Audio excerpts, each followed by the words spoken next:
Mr. Chair. Yes, Mr. Chair. Congressman Luistro. Mr. Chair, to complete the arguments, our answer to the arguments which were raised by the OVP in their position paper, I wish to share the rules and the jurisprudence which were cited with respect to the argument on sub judice rule. Isa po sa mga dahilan na ginagamit ng OVP why they refuse to attend our inquiry in aid of legislation is the rule on sub judice.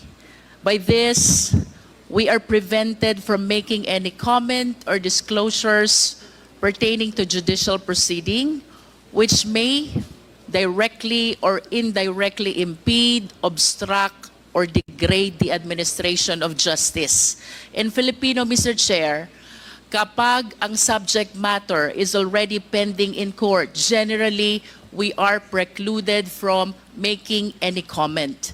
However, Mr. Chair, maliwanag po ang parameters when the sub judice rule may apply. And I wish to share, number 1, under Section 1 of the Rules on Inquiry in Aid of Legislation, the filing or pendency of a case before any court, tribunal, or quasi-judicial or administrative body shall not stop or abate any inquiry conducted to carry out a legislative process. Number 2, Mr. Chair, there is no pending court case or administrative appeal that involves the same subject matter of this hearing. I understand that there are pending petitions before the Supreme Court, but let us acknowledge that the subject matter of those petitions is the constitutionality of the grant of confidential fund to executive offices like the OVP and the DepEd. Whereas the subject matter of this investigation, Mr. Chair, is the utilization of the confidential fund. These are two different matters, Mr. Chair. And third, Mr. Chair, let us be aware of the jurisprudence on the case of Romero II versus Estrada. This is GR number 174-105, promulgated on April 2, 2009, which essentially states ongoing judicial proceedings cannot preclude or hinder congressional hearings in aid of legislation. In this case, it was held that the mere filing of a criminal or an administrative complaint before a court should not automatically bar the conduct of legislative investigation.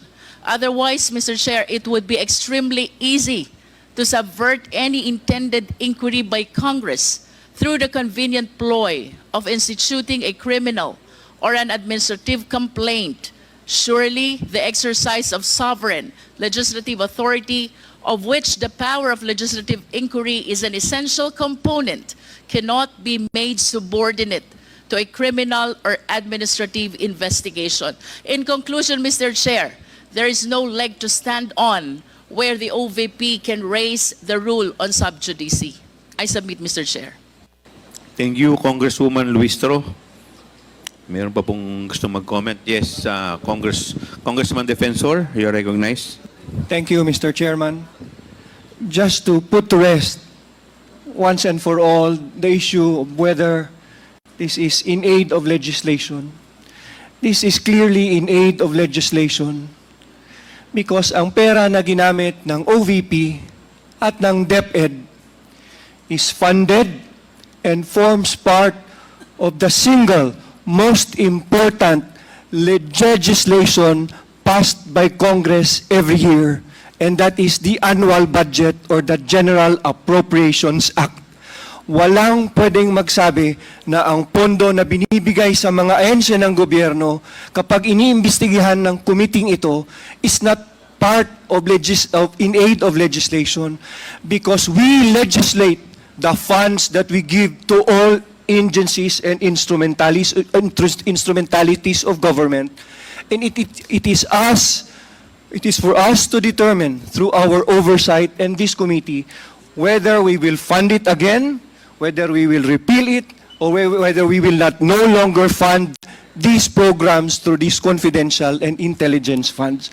So I hope that is clear to every Filipino na in aid of legislation ito kasi part ito ng annual budget or General Appropriations Act taon-taon. Thank you, Mr. Chairman. Mr. Chair, Thank you, Congressman Abante. You're recognized. I fully agree with Congresswoman Luistro and Congressman Defensor on what they said. Ito po ay pinapanood ng taong bayan na kinakailangan maunawaan po nila na itong pondong ito, whether confidential po ito o hindi, nagastos na po ito. Hindi pa ito gagastusin, nagastos na ho ito eh. Ang nais nating malaman kung paano ito nagastos.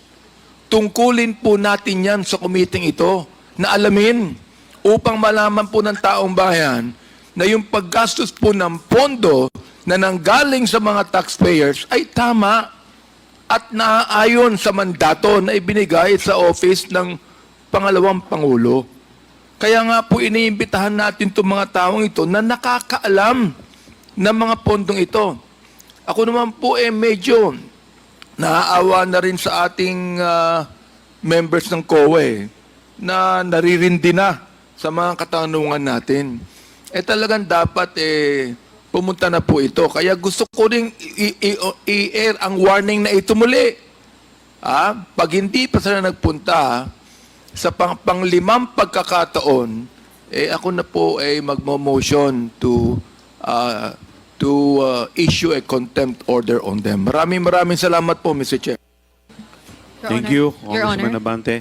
May I be recognized? Yes, Comsec, you're recognized. Thank you, Your Honor. We recognize the presence of Honorable Ernesto M. Jonicio Jr., Member, 1st District of the City of Manila, as well as Honorable Jonathan Keith T. Flores, 2nd District of Bukidnon.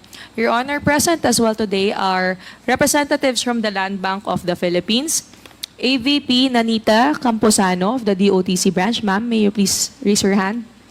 Present, Your Honor. DM Joyce L. Eclavea, DepEd branch.